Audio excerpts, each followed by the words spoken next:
Momento de revisar la actualidad noticiosa en el mundo ahora de France 24. Soy Valentina Torres Sánchez y es un gusto acompañarlos. Vamos con los titulares. Ante decenas de líderes mundiales y con una majestuosa ceremonia se inauguró oficialmente el Gran Museo Egipcio. El presidente Abdel Fattah al-Sisi aseguró que están escribiendo un nuevo capítulo de la historia sobre el presente y el futuro del país. La instalación abre sus puertas a turistas este 4 de noviembre. Decenas de miles de personas inundaron las calles en Serbia para recordar a las 16 víctimas mortales del colapso de una estación de tren hace un año en Novi Sad, la segunda ciudad del país, que desató masivas y repetidas manifestaciones contra la corrupción y con exigencias de adelanto electoral. En Tanzania, las autoridades electorales confirmaron que con el 97,66% de los votos, la presidenta Samia Suluhu Hassan ganó los comicios generales, que estuvieron marcados por violentas protestas y la exclusión de los líderes opositores de la contienda. La oposición denuncia al menos 800 muertos por la represión de las manifestaciones.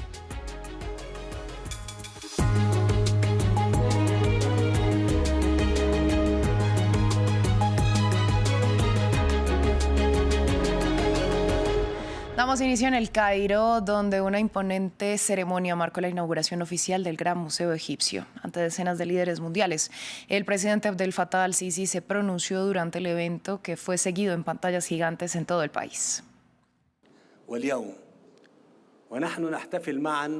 Hoy, al celebrar juntos la inauguración del Gran Museo Egipcio, escribimos un nuevo capítulo en la historia del presente y del futuro, en nombre de esta antigua patria. Un evento histórico, un regalo de Egipto al mundo. La prensa egipcia compitió en el superlativo para celebrar la inauguración del mayor museo dedicado a una sola civilización. La instalación alberga unas 100.000 piezas únicas y su apertura también es un alivio y un orgullo para todo un país que espera este momento desde hace 20 años, marcados por múltiples retrasos en la faraónica obra. William Gasso tiene los detalles. En El Cairo llegó la hora de la inauguración del Gran Museo Egipcio, un evento histórico y muy esperado. Ya han pasado 20 años desde el inicio de la construcción en 2005. Un proyecto ambicioso, edificar el museo arqueológico más grande del mundo. Y más que un lugar cultural, debía ser un instrumento del soft power egipcio y un orgullo nacional que tome sus raíces en la antigua civilización egipcia. Este proyecto es el megaproyecto del Ministerio de Cultura, el museo más grande del mundo, similar al Museo de la Civilización del Cairo histórico o al proyecto de bibliotecas en Egipto.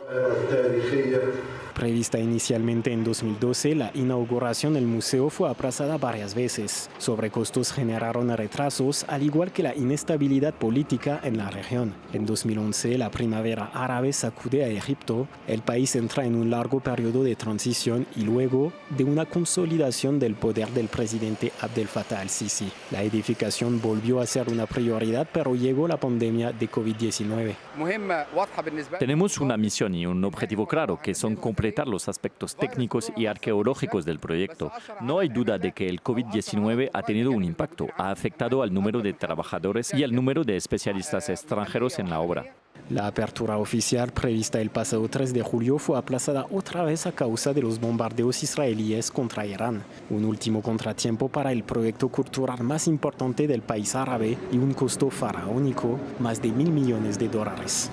Novi Sad, en Serbia, decenas de miles de personas, algunas llegadas desde Belgrado, la capital, salieron a las calles para rendir homenaje a las 16 víctimas mortales del colapso de una estación de tren que acaba de ser supuestamente renovada. Hace un año, el incidente convocó masivas protestas contra la corrupción que se fueron convirtiendo en manifestaciones antigubernamentales. Ampliamos en este informe. Frente a la estación de tren de Novi Sad, una multitud de manifestantes se congregó para rendir homenaje a las víctimas del accidente ocurrido en la estación. Este sábado se cumple un año, pero para estas decenas de miles de serbios, el dolor sigue vivo. Los familiares de las 16 víctimas y decenas de personas se reúnen en el memorial dedicado a los fallecidos, mientras algunos luchan por ocultar su ira hacia los líderes políticos. Estas personas no murieron por accidente, es la consecuencia de un sistema fallido. Ya ha pasado un año, pero nadie ha rendido cuentas, es lamentable. El derrumbe de la marquesina fue el punto de partida de uno de los mayores movimientos de protesta en la historia del país. Al frente están estudiantes y profesores universitarios, quienes durante meses lograron sumar a otros sectores de la población a su causa. En la mira, el presidente Alexandre Vučić y su partido, considerados la cara de la corrupción que asola a los enormes proyectos de obras públicas en marcha por todo el país. Tras un año de largas manifestaciones, se esperaba que este movimiento perdiera fuerza con el tiempo. Precisamente con eso contaba el régimen de Vučić, pero ha perdurado porque, en última instancia, no es solo la tragedia de Novi Sad lo que explica este movimiento, sino un golpe más profundo. El hecho de que se origine en todo el territorio nos revela algo sobre la Serbia profundamente arraigada que sustenta el régimen de Vučić, una pérdida de control del régimen sobre la población. Il y a effectivement une perte de contrôle de la part du régime de Vučić sur la población. El gobierno serbio respondió inicialmente reprimiendo a los manifestantes antes de ir al diálogo, pero el movimiento sigue exigiendo elecciones anticipadas. Vamos hasta Israel porque las autoridades de ese país informaron este sábado que los 3 cuerpos entregados por Hamas el viernes no corresponden a ningún rehén. Así lo determinó el análisis forense, al tiempo que desde el enclave, el brazo armado de Hamas emitió un comunicado en el que aseguró que su intención es recuperar en una sola tanda los 11 cuerpos de rehenes que quedan en Gaza, por lo que pidió a los mediadores y a la Cruz Roja que presionen para que se permita la entrada de personal y maquinaria. En Tanzania, los resultados oficiales dieron como ganadora a la presidenta Samia Suluhu Hassan con cerca del 98% de los votos en unas elecciones controvertidas. Las protestas se multiplicaron en todo el país durante los últimos 3 días y fueron violentamente reprimidas por las fuerzas de seguridad. Al menos 800 personas han muerto en esas manifestaciones, según el principal partido de la oposición.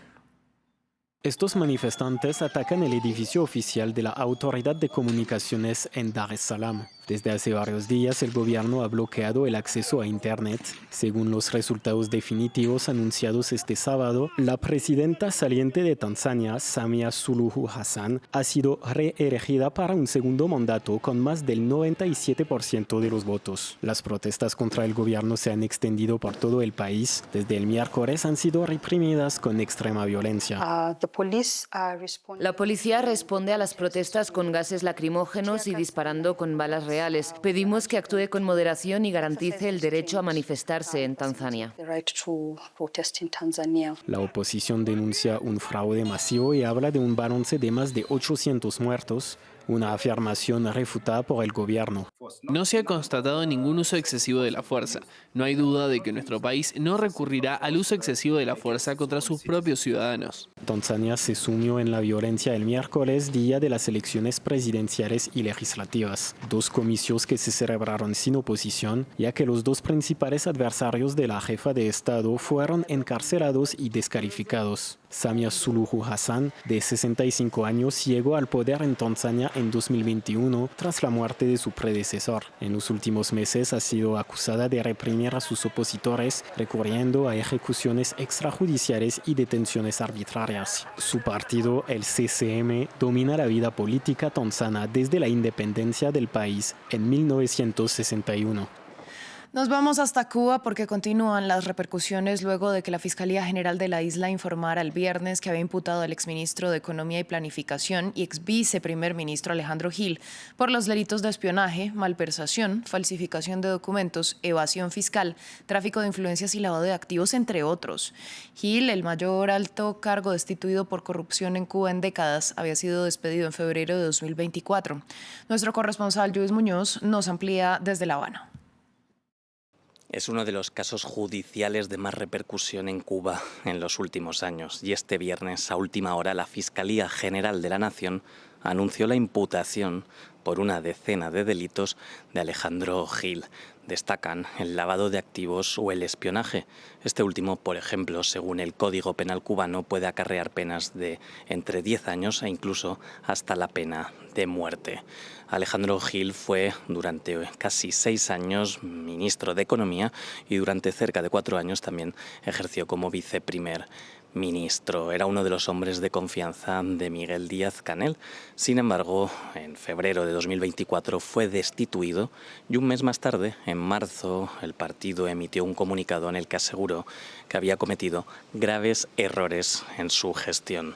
Recordemos que en plena pandemia Alejandro Gil, como titular de Economía, llevó a cabo la tarea de ordenamiento a la que hay múltiples voces que culpan de la actual crisis económica de Cuba, además de el incremento exponencial en el coste de servicios básicos. 1 año y 7 meses después se tiene información nuevamente sobre Alejandro Gil, aunque se desconocen todavía los hechos por los que se le acusa o cuándo va a ocurrir el juicio en su contra. Este es uno de los casos más sonados en las últimas décadas y el último alto cargo en pasar a disposición judicial después de que en 1989 Arnaldo Ochoa, un general de la nación, fuese acusado, entre otros delitos, de tráfico de drogas y fuera finalmente ejecutado. En medio de las crecientes tensiones militares entre Estados Unidos y Venezuela por el despliegue de Estados Unidos en aguas del Mar Caribe y los múltiples ataques a lanchas extranjeras, pescadores de Trinidad y Tobago, un país que ha dado su apoyo a las operaciones de la administración de Donald Trump, temen salir a navegar a hacer su trabajo. Martín Gripo tiene la historia. Miedo al salir a pescar, en medio de las tensiones entre Venezuela y Estados Unidos por el despliegue militar de la Casa Blanca en el Mar Caribe. Pescadores de Trinidad y Tobago temen navegar para hacer su trabajo. Los crecientes bombardeos estadounidenses contra presuntas embarcaciones ligadas al narcotráfico y la tensa relación entre Puerto España y Caracas por el apoyo de la isla caribeña a Washington aumentan la preocupación. Los dueños de las embarcaciones tienen miedo de salir. Que tantos años de tener sus cosas, que se las vayan a quitar, los maten y los boten afuera y se lleven las embarcaciones.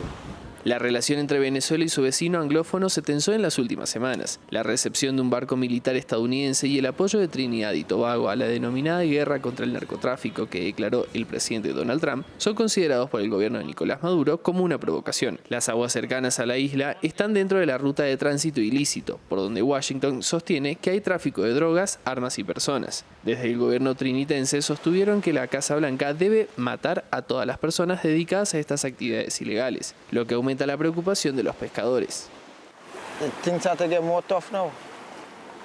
Las cosas se van a poner más difíciles, se está poniendo más complicado, no hay nadie a quien puedas ver o preguntar.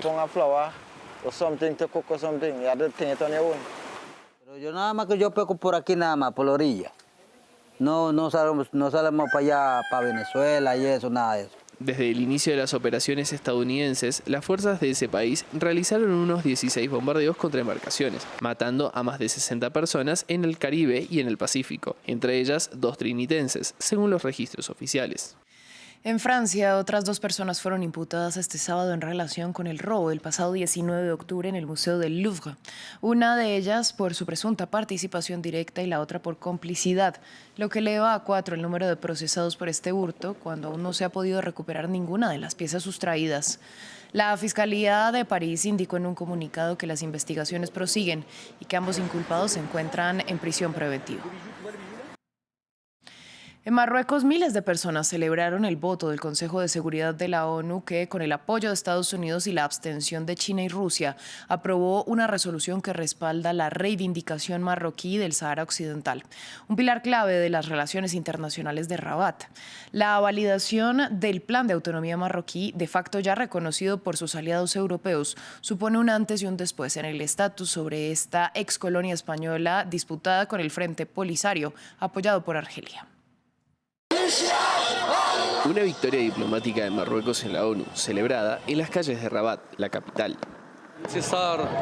La victoria lograda hoy por la diplomacia marroquí bajo el liderazgo de Su Majestad el Rey a través de la resolución de la ONU es una victoria para la justicia, para Marruecos desde Tánger hasta La Guaira. Estaba trabajando en la antigua Medina cuando me invadió la inmensa alegría y salí a unirme a la gente. Fue la alegría la que me trajo hasta aquí. La razón de esta alegría, la decisión del Consejo de Seguridad de la ONU de aprobar una resolución que respalda el Plan de Autonomía de Rabat para el Sahara Occidental. La resolución fue patrocinada por Estados Unidos y el embajador de ese país ante la ONU describió la votación como histórica. Instamos a todas las partes a que aprovechen las próximas semanas para sentarse a la mesa y participar en negociaciones constructivas. Se han entablado conversaciones constructivas, utilizando la propuesta de autonomía creíble y realista de Marruecos como única base para una solución justa y duradera a la disputa. Creemos que la paz regional es posible este año. Sáhara Occidental, antigua colonia española rica en minerales, está controlada en gran parte por Marruecos, pero durante décadas el territorio ha sido reclamado por el Frente Polisario, de tendencia independentista, que cuenta con el apoyo de Argelia, país que se abstuvo en la votación, al igual que China, Rusia y Pakistán. Sin embargo, con 11 votos a favor, la resolución fue aprobada. Así llegamos al final de este informativo. Gracias por su sintonía.